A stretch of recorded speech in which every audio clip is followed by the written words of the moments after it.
우리가 불후의 명작을 감상하든 대중가요를 듣던 항상 그 속에서 공통적으로 발견할 수 있는 사실 중에 하나가 사람은 결국 사랑을 먹고 산다는 것입니다. 그럴 수밖에 없는 이유가 있습니다.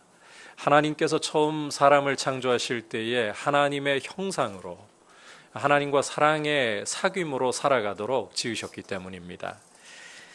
지난 시간에 이어서 갈릴리 호숫가에서 있었던 주님이 부활하시고 제자들에게 자신을 세 번째로 나타내신 일을 계속해서 살펴보려고 합니다.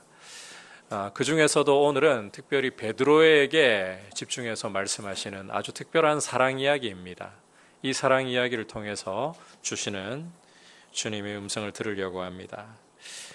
오늘 말씀 15절에서부터 17절까지를 여러분께서 보시면 주님은 베드로에게 세 차례 요한의 아들 시몬아 내가 나를 사랑하느냐라고 물으시는 것을 볼 수가 있습니다.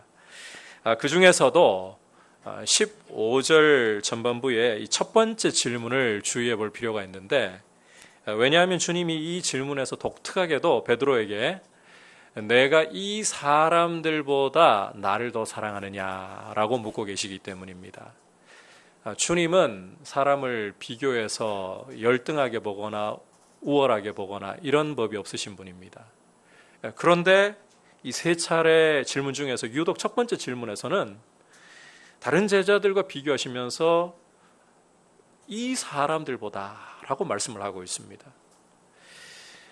물론 주님께서 이런 말씀을 하시는 데는 그럴 만한 이유가 다 있다라고 우리가 충분히 짐작할 수가 있겠죠. 이것은 실제로 비교를 하자는 것이 아니라 주님이 베드로에게 있었던 한 중요한 일을 회상하게 하시는, 떠올려 주시는 역할을 하기 위한 것입니다.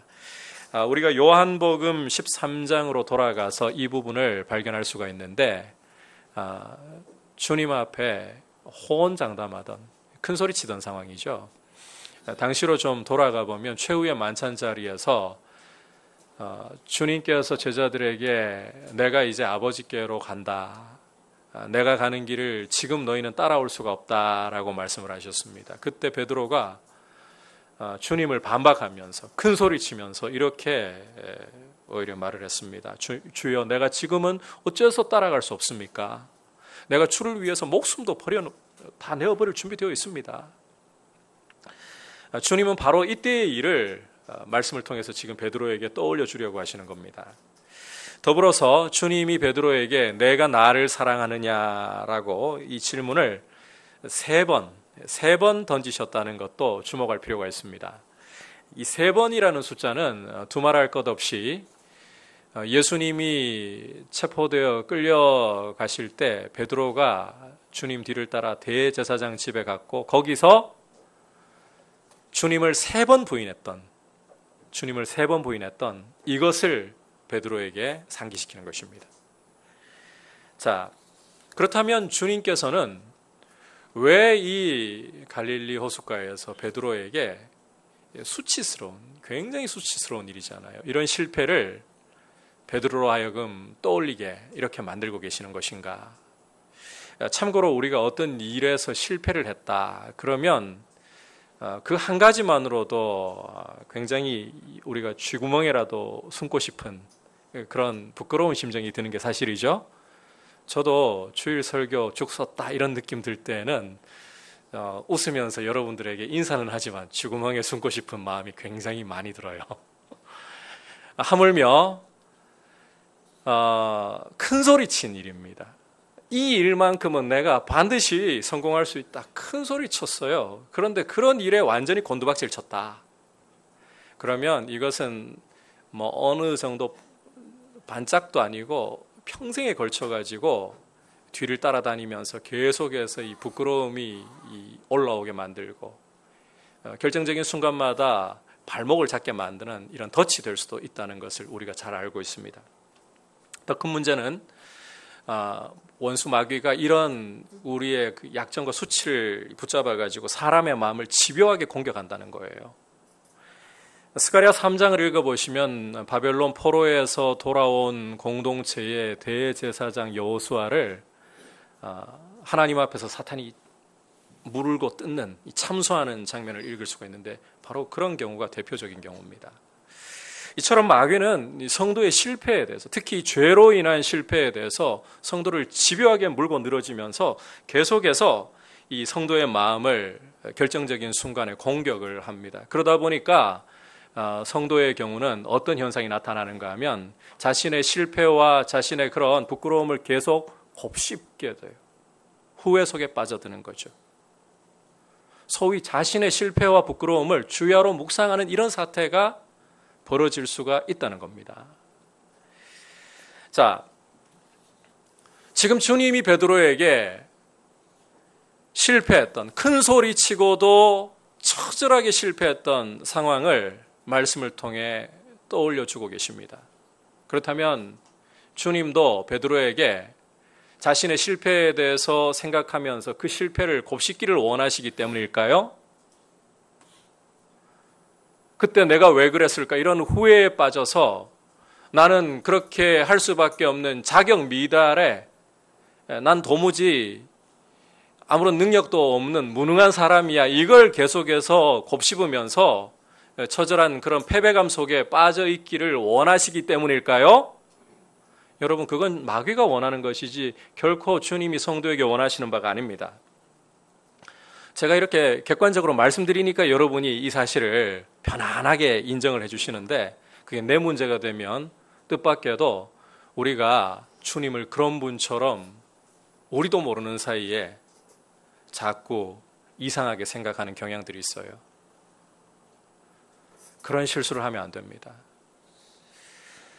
자, 그렇다면 주님이 왜 지금 베드로에게 생각도 하고 싶지 않은, 사실은 생각도 하고 싶지 않은 일이죠.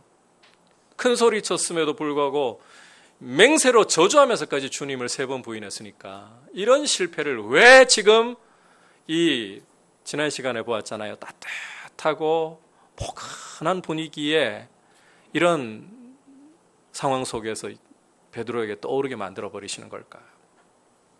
자, 이해를 돕기 위해서 출애굽한 이스라엘에게 하나님께서 계속해서 상기시켜 주시는 명령 하나를 좀 우리가 기억할 필요가 있습니다.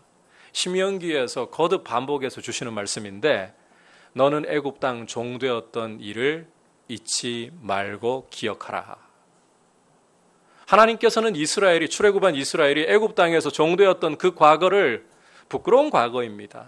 종이 뭐가 자랑이라고요.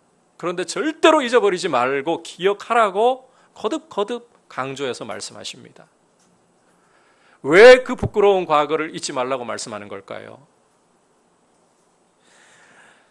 이와 같은 명령을 주시는 이유는 좌절하고 실망하고 너희를 부끄러워하라, 이런 명령이 아니라 오히려 너희가 이렇게 형편없는, 자격 없어 보이는 존재일지라도 내가 너희를 사랑한다. 내가 너희를 사랑한다. 너희의 자격과 조건이 아니라 내가 너희 조상과 맺은 그 언약 때문에 내가 너희를 신실하게 사랑하고 사랑으로 너희를 대한다. 이 사실을 잊지 말라. 이 말씀인 거예요. 따라서 모세는 이스라엘에게 이제 다음과 같은 도리를 명령하는 거예요. 신명기 6장 4절 5절, 소위 쉐마 말씀이라고 부르는 말씀이죠. 함께 다 같이 읽어보겠습니다. 이스라엘아 들으라. 우리 하나님 여호와는 오직 유일한 여호와이시니 너는 마음을 다하고 뜻을 다하고 힘을 다하여 내 하나님 여호와를 사랑하라. 결국 하나님께서는 이스라엘의 그 과거, 종되었던 과거를 결코 잊지 말라, 기억하라, 이 명령을 통해서 내가 너희를 사랑하고 내가 너희에게 원하는 것은, 내가 너희에게 정말 원하는 것은 너희이고, 따라합시다, 너의 사랑이다. 하나님께서는 너의 사랑을 원한다. 결국 이 말씀을 하고 계신 거예요. 이 사실을 가지고서 다시 이 오늘 말씀으로 돌아와서 베드로에게 주님이 내가 나를 사랑하느냐 3번, 그것도 큰 소리 쳤던 것 떠올리면서 3번 부인했던 것 연결시키시는 이유를 이제 잘 한번 생각해 보셔야 돼요. 그리고 이렇게 주님의 음성을 좀 들으셔야 돼요. 요한의 아들 시몬아, 너는 곤두박질 치고 바닥까지 떨어졌지만 그럼에도 불구하고 내가 너를 사랑한다. 그러니 너도 나에게 너의 사랑 주지 않을래? 여러분, 이런 음성으로 들리십니까? 참고로 주님이 베드로에게 내가 나를 사랑하느냐 3번 물으셨죠. 원래 3번 물으신 것이 3번 주님을 부인했던 것 떠올리는 역할을 한다 했잖아요. 그런데 이것은 또 한 가지 역할을 합니다. 역할이 이게 또 다르게 나타나고 있어요. 사랑을 3번 강조하는 역할을 하는 거예요. 내가 나를 사랑하느냐, 내가 나를 사랑하느냐, 내가 나를 사랑하느냐. 주님이 사랑을 강조하신다는 거예요. 그만큼 베드로에게 원하시는 것은 네가 실패했느냐 성공했느냐 이것이 아니라 너의 사랑이다. 사랑. 나는 너의 사랑을 원한다. 결국 자격과 조건이 아니라 자격 미달이라 할지라도 실패했다 할지라도 주님이 정말 우리에게 원하시는 것은 그런 모습에 매여 후회하고 있는 것이 아니라 주님께 사랑을 드리기를 원하신다는 거예요. 주님은 우리와의 인격적인 사귐과 그분께 사랑을 드리는 이런 모습을 원하시는 것이지 우리의 실패에 빠져서 그 실패에 매여서 후회하고 허우적거리는 것 원치 않으십니다. 여러분, 우리 주님께서 우리의 성공, 우리의 업적 그렇게 중요하게 본다고 생각하십니까? 우리가 뭔가를 잘 이루어가지고 주님께 대단한 선물 드리는 것을 기뻐한다고 생각하십니까? 만물을 창조하시고 만물을 그 능력의 말씀으로 붙드시고 만물의 주인 되시는 분이 뭐가 아쉬워가지고 우리의 어떤 성취와 업적으로 그분 기쁘시게 해드리는 거 원하겠습니까? 설령 우리가 주님 앞에 뭐 대단한 걸 해가지고 대단한 업적을 이루었다. 그런들 뭐 그렇게 주님 앞에 대단하다고요? 부족한 것뿐이지. 따라서 주님께서는 우리의 성공과 실패, 우리의 성취와 업적 이런 걸 중요하게 보시는 게 아닙니다. 한번 따라합시다. 너의 사랑을 원한다. 주님께서 정말 우리에게 원하시는 것은 바로 우리 자신이고 우리의 사랑입니다. 오늘 말씀에서 내가 나를 사랑하느냐 이 질문 앞에 베드로가 고백을 드리잖아요. 내가 주님 사랑하는 것을 주님도 아십니다. 그 다음에 주님이 베드로에게 이어주시는 말씀이 정말 주님이 원하시는 것은 그저 우리의 사랑일 뿐이구나. 이걸 확증해 줍니다. 뭐라고 말씀하셨나요? 내 양을 먹이라. 3번 말씀을 하셨죠. 내 양을 먹이라. 3번 말씀하셨습니다. 제가 주님 입장이라면 내가 주님을 사랑합니다. 베드로가 이렇게 고백할 때 이렇게 이야기할 것 같아요. 그래? 너 말 맞는지 정말 진심으로 나를 사랑하는지 팩트 체크 한번 해보자. 그리고는 삐리리릭 되감아가지고 테이블 되감아가지고 대제사장 집들 자 너의 모습을 봐. 이게 너의 모습이야. 이러고도 뭐 네가 나를 사랑한다고? 진심이라고?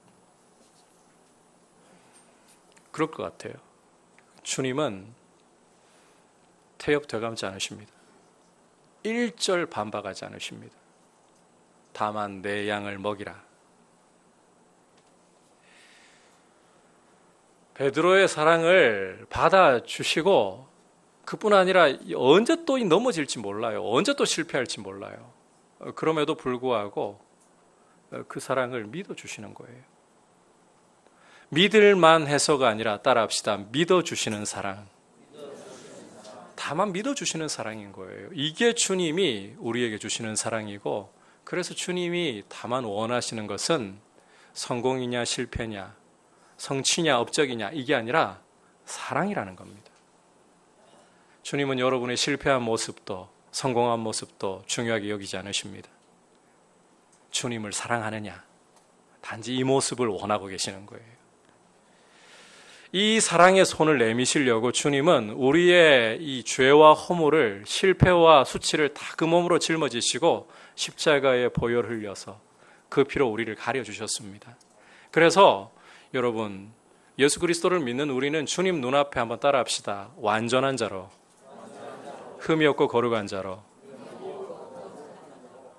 주님 눈에 그렇게 보이는 거예요. 여러분이 완전하게 보이십니까? 여러분이 거룩하고 흠이 없게 보이십니까? 거울을 들여다볼 때마다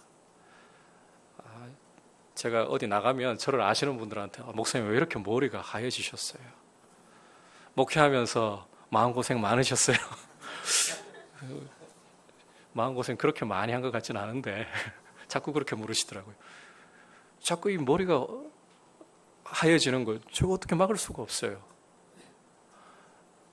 10년 전 사진을 보니까 참 바릇바릇하네 싶은 마음 들더라고요. 거울을 볼 때마다 조금씩 이제 처져가는 제 피부 탄력을 감출 수가 없어요. 완전함은 무슨 완전함입니까? 외모만 봐도 자꾸 참 이 후패해져 가는구나. 그리고 내 모습을 하나하나 돌아볼수록 부끄러운 것밖에 고백할 게 없는 게 참 내 모습이구나. 정말 제대로 좀 잘 살아보세 이런 마음 들어도 여러분 어떠신지 모르겠습니다만 저도 주일날 예배 다 마치고 집에 가면 마음으로는 그렇게 계속 소리가 들려요. 말씀 지금 부지런히 또 읽자 이러는데 몸은 오늘은 쉬어야지. 그리고 이왕이면 좀 육체의 즐거움을 더 많이 즐기고 싶어요. 영화 볼 수 있으면 영화를 보고 싶고, 좀 날이 어두워지지 않으면 산과 들로도 쫓아나가서 바람을 쐬고 싶고, 한편으로는 그냥 열정만 생각한다면 교회를 위해서 정말 말씀에 빠져가지고 완전히 몰입되고 싶은데, 설교 준비할 때도 그래요. 어떤 때는 제가 오늘 설교는 제일 힘들었어요. 지금까지 요한복음 강해를 준비하면서 이렇게 힘든 설교 처음이에요. 근데 다른 때도 또 그런 것 같기도 하고 어쨌든 이번 설교는 정말 어렵더라고요. 그럴 때 힘들어도 완전히 좀 몰입되고 집중되고 싶은데 이럴수록 더 잘 집중 안 돼요. 그러다 보면 자꾸 생각이 새기도 하고, 완전함하고 무슨 상관이 있나요? 제가 볼 때 제 자신도 참, 이 완전한 거리 멀다, 거룩함 거리 멀다. 그런데 주님은 우리를 보실 때, 다시 한번 따라합시다. 완전하고 거룩하고 흠이 없게, 그렇게 저 여러분 보시는 거예요. 그렇게 여러분을 보십니다. 그렇게 여러분 보신다니까요. 이걸 받아들이셔야 돼요. 우리가 흠이 없어서가 아닙니다. 우리가 완전해서가 아닙니다. 우리가 거룩해서가 아닙니다. 당신이 십자가에 흘리신 그 피로 우리를 덮어주시고 그 피를 통해 우리를 보시기 때문에 부족하고 찢겨지고 상하고 실패가 참 많은 우리라도 주님은 그런 모습으로 보시는 게 아니라 우리를 완전한 모습으로 보시는 거예요. 이 사실을 가장 잘 보여주는 곳이 있어요. 노래 중에 노래라고 불리는 아가서입니다. 이 아가서는 신랑을 예수님을 예표하는 신랑이 이 교회를 예표하는 신부를 향해서 사랑의 노래를 부르는 책이죠. 그 책에서 주님이 우리에게 어떤 고백을 하시는지 앞에 말씀도 뜨고 있죠. 이렇게 고백을 하십니다. 여러분 주님의 음성으로 한번 잘 귀 기울여 보시길 바랍니다. 나의 사랑 내 어여쁜 자야, 일어나서 함께 가자. 바위 틈 낭떠러지 은밀한 곳에 있는 나의 비둘기야, 내가 내 얼굴을 보게 하라. 내 소리를 듣게 하라. 내 소리는 부드럽고 내 얼굴은 아름답구나. 나의 사랑, 너는 어여쁘고 아무 흠이 없구나. 내 누이 내 신부야, 내가 내 마음을 빼앗았구나. 내 눈으로 한번 보는 것과 내 목에 굿을 한 꿰미로 내 마음을 빼앗았구나. 우리는 실패가 많고 자주 넘어지고 연약한데 우리 스스로 봐도 참 꼴도 보기 싫을 때가 나이지만 꼴도 보기 싫을 때가 참 많은데, 주님은 내 목소리를 듣게 하라. 내 얼굴을 보게 하라. 내 얼굴이 너무나도 아름답다. 너의 목소리 너무나도 내가 듣기에 부드럽고 좋구나. 너 보고 싶다. 너는 어여쁘고 어여쁘다. 너는 완전하다. 흠이 없다. 심지어 이렇게까지 말씀하잖아요. 네가 나를 한번 올려다보기만 해도 내가 깜짝 놀란다. 저희 집에서 저희 애가 한 번씩, 딸내미가 있잖아요. 이 웹사이트 딱 열었을 때 저희 애가 동물을 참 좋아하거든요. 고양이, 예쁜 고양이 사진이나 영상이 뜨면 까 하고 막 이렇게 어쩔 줄 몰라 해요.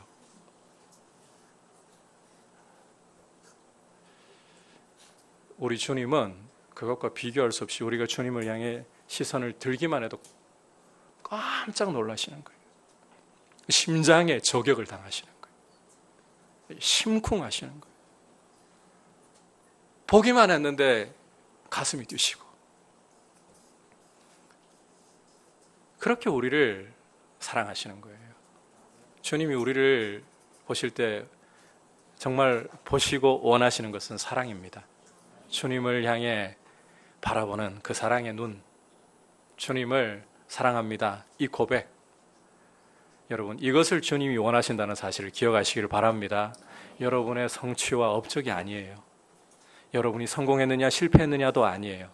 나는 너를 원해. 나는 너의 사랑을 원해. 이 사랑의 음성을 들으시기를 바랍니다. 십자가의 보혈을 이어서 여러분을 위해 값을 지불하고서 여러분을 죄에서 사셨습니다. 사랑하고 싶어서, 사랑받고 싶으셔서. 여러분, 이 사실을 꼭 잊어버리지 마셔야 돼요. 마귀가 이 부분을 계속 지우려고 해요. 계속 내 마음속에 지우개로 이 사실을 지우려고 해요. 내가 너 사랑한다. 하나님은 우리 사랑하시고 우리 사랑을 받고 싶어 하십니다. 사랑하신다는 사실은 어쨌거나 잘 안 지워지고 남아있긴 한데, 우리의 사랑을 받기 원하신다는 사실을 자꾸 마귀는 지우개로 지워버리려고 합니다.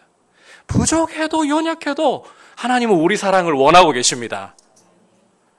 찢겨져 있고 낡아 보이고 이 상처투성이라 해도 주님은 그런 사랑도 내가 거부하지 않는다. 그 사랑 내가 받아서 내가 새것 되게 해줄게. 여러분, 믿어주시는 이 사랑을 기억하시고 주님께 마음을 드리시길 축복합니다. 자, 계속해서 이제 주님의 질문을 받고 주님께 드리는 베드로의 고백을 좀 살펴보겠습니다. 저는 이 부분이 제일 어려웠어요. 설교 준비하면서 이 말씀을 해석해 나가는 게 너무 어렵고, 사실 베드로의 반응이 너무 당황스러웠거든요. 여러분은 어떠신지 모르겠는데 저는 개인적으로 이 말씀 묵상하면 할수록 더 베드로의 반응이 당황스러웠어요.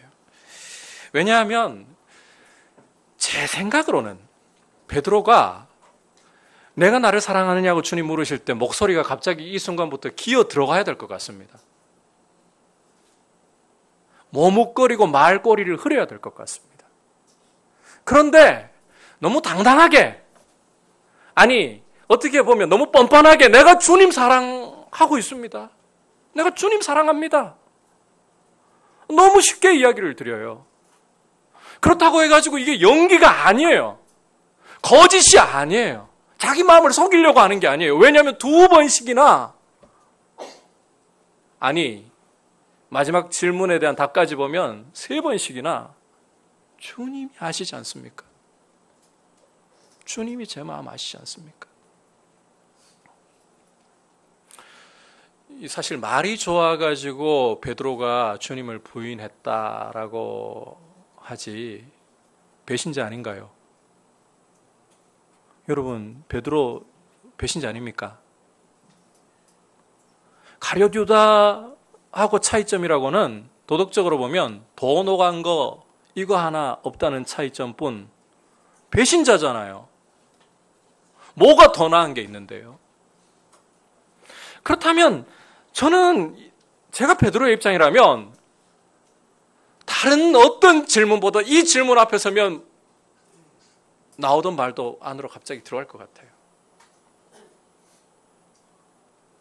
목소리가 잘 나오다가 갑자기 기어 들어가기 시작할 것 같아요. 그런데 어떻게 내가 주님을 사랑하는 줄 주님이 아십니다라고 이렇게 뻔뻔하게, 이렇게 당당하게 말할 수 있는 거죠? 이 부분이 너무 힘들었어요, 사실. 왜 이렇게 말할 수 있는 걸까? 어떻게 보면 이게 베드로의 성향 탓이라고 부분적으로 이유를 돌릴 수도 있을 것 같습니다. 왜냐하면 복음서를 통해서 우리가 발견할 수 있는 베드로는 생각이 많은 사람이라기보다 일을 먼저 저지르는, 말과 행동이 먼저 나오는 그런 스타일의 사람이기 때문이에요. 당장 이 요한복음 21장 안에서도 그런 증거를 읽어볼 수가 있습니다. 7절로 여러분께서 돌아가 보시면 해변에 나타난 낯선 분이 주님이시라는 사실을 사랑하는 제자 요한이 말하자마자 베드로가 어떤 행동을 보이기 때문에 벗고 있다가 겉옷 두른 채로 그대로 다이빙, 입수, 헤엄쳐서 주님께 나가고 있어요. 다른 제자들은 주님이시라는 걸 알고도 이미 배 타고 제법 육지로부터 거리가 떨어져 있으니까 그냥 노를 저어가지고 다 배 타고 가고 있는데, 베드로는 그럴 시간이 어딨어. 주님이신데 바로 풍덩 헤엄쳐서 주님께로 다른 제자들에게 뒤질세라 앞질러 나가고 있어요. 이건 생각이 많은 사람이면 못해요. 자기의 잘못을 곱씹는 사람이면 이게 어려워요.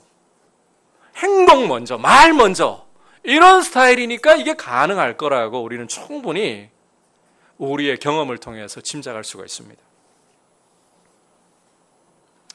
그런 성향 탓인지 베드로는 자기 잘못, 자기 실패, 자기의 무능함을 곱씹지 않습니다. 그러니까 내가 나를 사랑하느냐, 이 두 번의 질문 앞에서 내가 주님 사랑합니다, 주님 아시지 않습니까? 너무 당당하게 대답할 수 있는 거죠. 근데 제가 생각하기에는 세 번째 질문에 대한 대답에서는 이 모습이 더 잘 드러나는 것 같아요. 왜냐하면 내가 나를 사랑하느냐 주님이 또 한 번 물으시잖아요. 이때 자 17절에서 보듯이 근심하는 모습을 보이거든요. 베드로가 근심하는 모습을 보여요. 자기 죄가 생각나서, 실패가 생각나서 자기의 무력함 때문에 근심하는 것일까?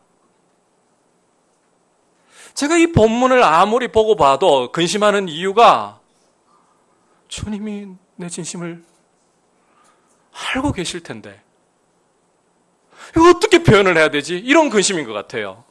여러분 눈에 이 말씀 어떻게 보이십니까?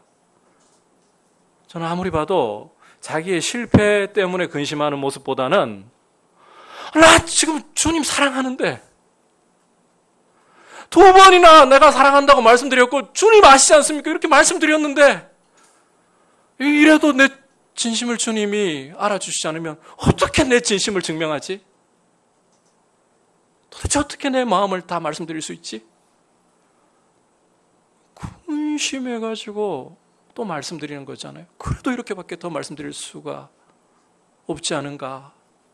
주께서 다 아시오매, 다 아시지 않습니까? 내 마음 진짜로 하는 거 주님 아시지 않습니까? 주님 사랑합니다.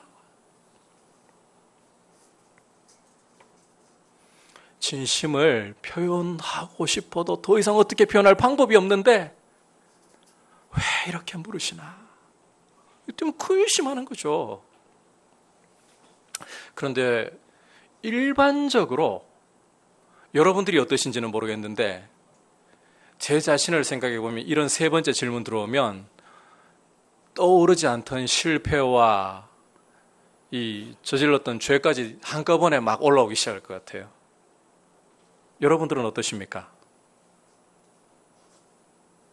그 전에 수면 아래 가라앉아 있던 모든 실패, 모든 잘못, 모든 죄들이 이 순간에 갑자기 가만히 이 밑에 흙탕물이었던 게 가만히 두니까 가라앉아 가지고 있던 이 먼지들, 이 온갖 이 밑에 잡다한 것들 이 휘저어 가지고 올라오듯이 막 이렇게 올라올 것 같아요. 일반적으로는 그래서 자기의 실패와 그런 좌절 속으로 다시 빠져들면서 실패를 곱씹고 좌절을 곱씹기 쉬울 것 같습니다. 그런데 베드로는 자기의 잘못을 곱씹지 않습니다. 자기의 실패에 대해서 후회하지 않습니다. 이 점이 굉장히 인상적이에요. 제가 너무 뻔뻔하다고 말씀드렸는데 이 뻔뻔함이 너무 인상적이에요.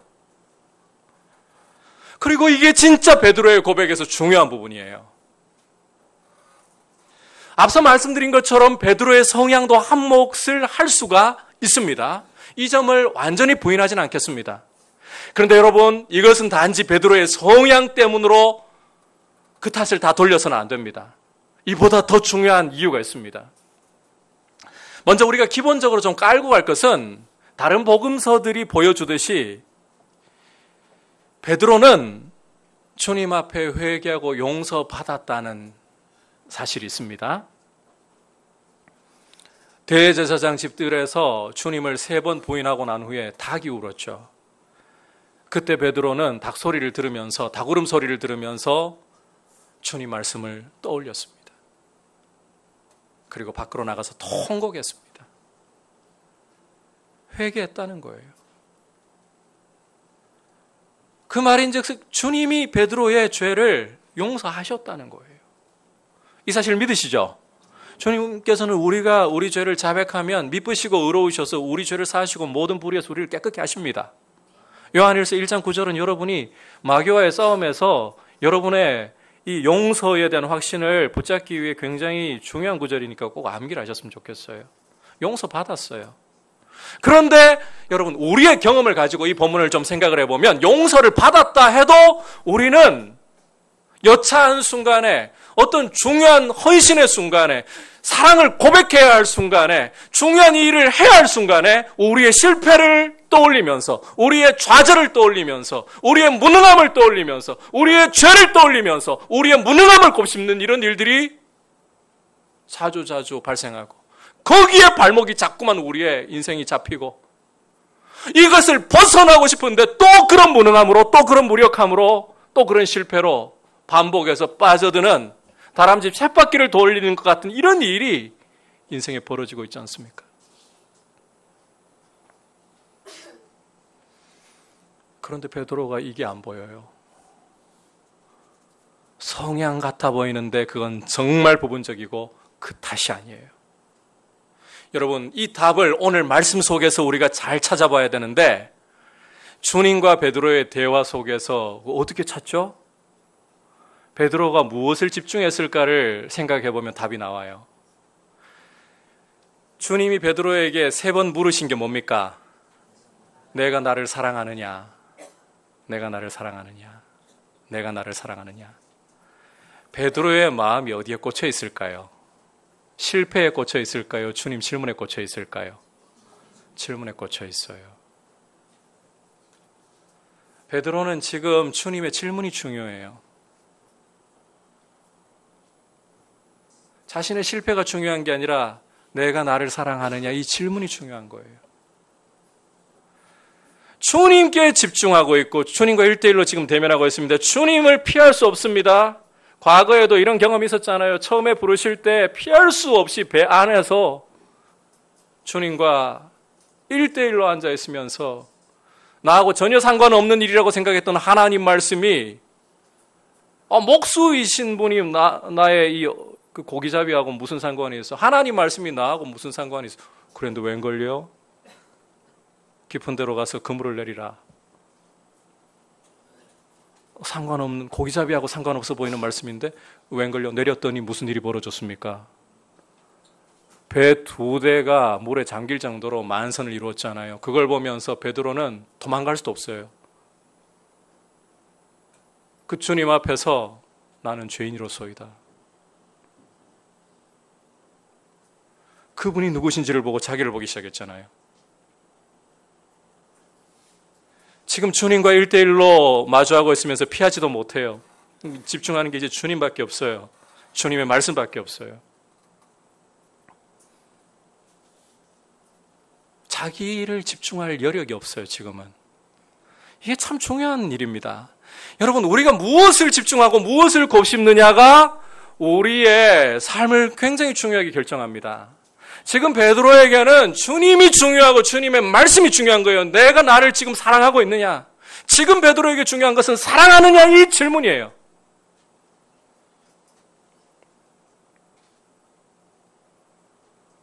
그래서 실패를 곱씹을 여유가 없어요. 우리가 어떤 일에 굉장히 바빠지면 다른 거 생각할 겨를이 없죠. 주님 말씀에 집중되어 버리면 실패를 묵상할 겨를이 없습니다. 굉장히 중요한 이야기입니다. 저는 이런 모습을 그냥 제가 만들어낸 용어예요. 거룩한 뻔뻔함, 거룩한 망각이라고 부르고 싶어요. 성도에게 이게 정말 중요해요. 여러분, 거룩한 망각, 거룩한 뻔뻔함, 이게 성도에게 너무너무 중요한 일입니다. 이런 모습을 또 잘 보여주는 사람이 사도 바울입니다. 여러분, 사도 바울 하면 어떤 사람입니까? 변화되기 전에 주님의 몸된 교회를 다메섹까지 원정까지 가면서 잔멸해버리려고 생각했던, 살기등등하게 교회를 없애려고 교회에 대해서 이보다 더 열을 내는 사람도 없을 정도로 박해했던 사람이잖아요. 그러하기 때문에 사도 바울은 자신에 대해서 이야기하면서 죄인 중에 괴수라고까지 고백을 하잖아요. 그런데 이 사람이 교회를 향해 지었던 죄, 주님은 다메섹 도상에서 사울아 사울아 내가 어찌하여 나를 박해하느냐, 주님을 향해 지은 죄라고 말씀하시잖아요. 이런 죄를 어떻게 이야기하는가 하면 우리 함께 디모데전서 1장 13절에서 확인을 해보도록 할까요? 같이 읽어보겠습니다. 시작. 내가 전에는 비방자요 박해자요 폭행자였으나 도리어 긍휼을 입은 것은 내가 믿지 아니할 때에 알지 못하고 행하였습니다. 너무 쉽게 이야기합니다. 너무 간단하게 이야기합니다. 내가 믿지 않을 때 알지 못하고 지은 죄야. 끝! 후회가 없어요. 이런 죄를 붙들고 곱씹으면서 나 같은 박해자가, 나 같은 비방자가, 나 같은 폭행자가 도대체 주님의 이름 무슨 넌 자격 미달이야, 이렇게 묵상하지 않아요. 그 일, 그럼 나는 죄인이지. 그런데 그건 내가 믿지 않을 때 알지 못하고 했던 일일 뿐이야. 끝. 곱씹지 않아요. 거룩한 뻔뻔함이에요. 거룩한 망각인 거죠. 그런데 이게 어떻게 가능하냐고요. 우리가 보기에는 이건 신앙생활이 너무 뻔뻔하게 가는 거 아니냐고요. 천만에요. 이게 정말 중요한 것이고 이렇게 갈 수 있는 비결을 우리가 아는 게 중요합니다. 여러분 다시 한번 13절 말씀을 잘 들여다보십시오. 내가 전에는 비방자요 박해자요 폭행자였으나 그 다음 말씀이 중요합니다. 뭐라고 말씀합니까? 도리어 긍휼을 입은 것은, 사도 바울은 자기의 과거에 집착합니까? 아니면 주님의 긍휼에 집착하고 있습니까? 긍휼에. 이게 중요하다는 거예요. 지금 무엇을 집중하고 바라보고 있느냐가 중요한 겁니다. 여러분, 성도는 묵상하는 대로 자기의 삶을 살아가게 되어 있어요. 아니, 사람 자체가 묵상하는 대로 살아가게 되어 있어요. 무엇을 묵상할 것인가? 자신의 실패를 묵상할 것인가? 자신의 허물을 생각하고 곱씹을 것인가? 자신의 죄를 돌이켜 묵상할 것인가? 그렇지 않으면 지금 주님께 눈을 들어 주님의 말씀을 곱씹을 것인가? 여러분, 주님께서는 우리를 죄에서 풀어 하나님의 자녀로 삼으시고 우리와의 이 사랑의 교제를 나누시려고 우리를 구원하셨습니다. 그렇다면 이 사랑에 집중하십시오. 여러분의 부족하고 자격 미달인 모습을 집중하지 말고 주님의 보혈로 이미 씻어주시고 그 피로 가려주신 모습을 굳이 들추어가지고 굳이 꺼내가지고 주님도 안 보시는 모습, 잊어버린 모습을 묵상하지 말고 주님의 긍휼을 묵상할 수 있기를 축복합니다. 그럴 때에 거룩한 뻔뻔함이 나와요. 이 거룩한 뻔뻔함을 주님은 원하고 계십니다.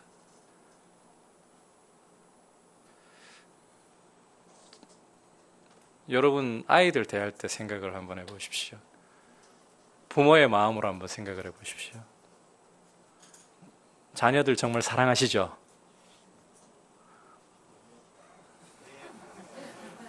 여기서 대답 잘못하시면 큰일 나잖아요. 자녀들 사랑하시죠? 자녀에 대한 사랑이 물론 죄성을 갖고 있는 우리 부모가 이기적인 마음에 안 낀다면 거짓말인데 그래도 제일 그나마 숭고한 사랑이 자녀에 대한 사랑입니다. 자녀가 실패하고 잘못을 하고 심지어 아주 극악무도한 범죄를 저질러서 감옥에 가 있으면 여러분, 그 자녀 포기하시겠습니까? 포기 못하죠. 제가 좀 너무 극단까지 이야기했는지 모르겠습니다만은 자녀를 향해 가지고 아빠 이야기 들어봐 이럴 때 자녀가 움츠리고 잘못만 생각하고 고개를 못 들고 계속해서 그 실패를 곱씹으면서 대화할 생각을 하지 않는다고 생각해 보십시오. 반가운 일입니까? 가슴 아픈 일입니까? 정말 사랑하는 사람은 상대방의 자격 따지지 않습니다. 조건 따지지 않습니다. 우리 주님은 우리의 자격과 조건 따지지 않습니다. 내가 너를 이렇게 사랑한다. 이걸 봐주겠니? 베드로에게서 우리가 본받아야 할 위대함은 그걸 보고 거룩한 뻔뻔함을 내보였다는 거예요. 여러분, 주님께 뻔뻔하게 말씀드리십시오. 어차피 우리 자격 안 되는 사람들입니다. 어차피 우리는 자격 미달입니다. 그런데 주님은 그 미달을 보시는 게 아니라 난 너한테 사랑을 원해. 사랑합니다라고 말씀드릴 수 있기를 주님의 이름으로 축복합니다. 오늘 갈릴리 호숫가에서 세 번째 제자들에게 나타내신 그 가운데서 특별히 베드로와의 말씀을 통해 주시는 주님의 음성에 귀를 기울였습니다. 여러분, 주님은 성공이냐 실패냐, 얼마나 위대한 업적이냐 이런 거 안 따지십니다. 나는 너의 사랑을 원한다. 내가 원하는 것은 너의 사랑이다. 주님도 우리 사랑 너무 받고 싶어 하십니다. 부족하냐 완전하냐 따지지 마십시오. 주님께 사랑을 그냥 드리시기를 바랍니다. 아울러서 거룩한 뻔뻔함을 가지고서 주님 사랑한다고 고백하십시오. 실패를 바라보는 게 아니라 주님이 나한테 사랑을 원하시고 그냥 드리세요. 거룩한 뻔뻔함 가지고, 거룩한 망각을 가지고 주님이 우리 죄를 십자가에서 피 흘려 용서하셨습니다. 죄를 회개하기 위한 후회는 필요합니다. 그러나 죄를 곱씹고 그 속에 빠져드는 후회는 마귀를 기쁘게 할 뿐입니다. 그러한 후회에 빠지지 말고 거룩한 회개에 이르는, 거룩한 회개는 거룩한 뻔뻔함으로 나아갑니다. 주님의 사랑을 바라보고 묵상하는 그런 모습으로 주님께 나아갈 수 있기를 축복합니다.